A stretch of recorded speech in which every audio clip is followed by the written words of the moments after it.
کاشف اللہ خان بنو سے ایک آیت کریمہ کے مطابق اگر ہم گناہ کبیرہ سے خود کو محفوظ رکھیں تو صغیرہ گناہ پر کوئی گرفت نہیں، بلکہ وہ اللہ تعالیٰ کی طرف سے مٹا دیے جاتے ہیں۔ تو سوال یہ بنتا ہے کہ کیا سگریٹ نوشی، میوزک سننا، موبائل فون کا حد سے زیادہ استعمال جائز ہے، یا پھر گناہ صغیرہ یا کبیرہ گناہ کا کیا معیار ہوگا؟ دیکھیں قرآن میں ہے یہ کہ الذین یجتنبون کبائر الاثم والفواحش الا اللمم، کہ ہمارے نیک بندے کبیرہ گناہوں سے بچتے ہیں اور بے حیائی کے کاموں سے بچتے ہیں سوائے چھوٹی موٹی خطاؤں کے، وہ ان سے ہو جاتی ہیں۔ اور نکفر عنہم سیئاتہم، اللہ فرماتے ہیں چھوٹی موٹی خطائیں ہم ان کی معاف کر دیں گے۔ یہ مضمون حدیثوں میں بھی ہے، قرآن میں بھی ہے، لیکن ایک آپ کو صغیرہ گناہ کی ڈیفینیشن کو سمجھنے میں غلطی ہو رہی ہے۔ دیکھیں صغیرہ گناہ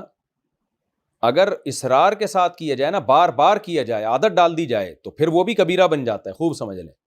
اور صغیرہ گناہ اللہ کی رحمت سے بھی معاف ہوتا ہے، نمازوں سے بھی معاف ہو جاتے ہیں اور روزوں سے بھی معاف ہو جاتے ہیں، بہت ساری عبادتیں ہم ایسی کرتے ہیں جس سے صغیرہ معاف ہو جاتے ہیں۔ حدیث میں آتا ہے کہ ایک نماز سے دوسری نماز کے درمیان کسی سے گناہ ہوئے ہوں نا، تو اگلی نماز ان پچھلے گناہوں کو معاف کر دیتی ہے۔ صغیرہ گناہ مراد ہے، ایک جمعے سے دوسرے جمعے کے درمیان گناہ معاف ہوتے ہیں۔ تو یہ ساری خوشخبریاں ہیں، لیکن ایک اصول ذہن میں رکھیں کہ صغیرہ گناہ اگر اصرار کے ساتھ کیا جائے، کنٹینیوسلی کرتے رہیں گے آپ، تو وہ کبیرہ بن جائے گا۔ تو اس لیے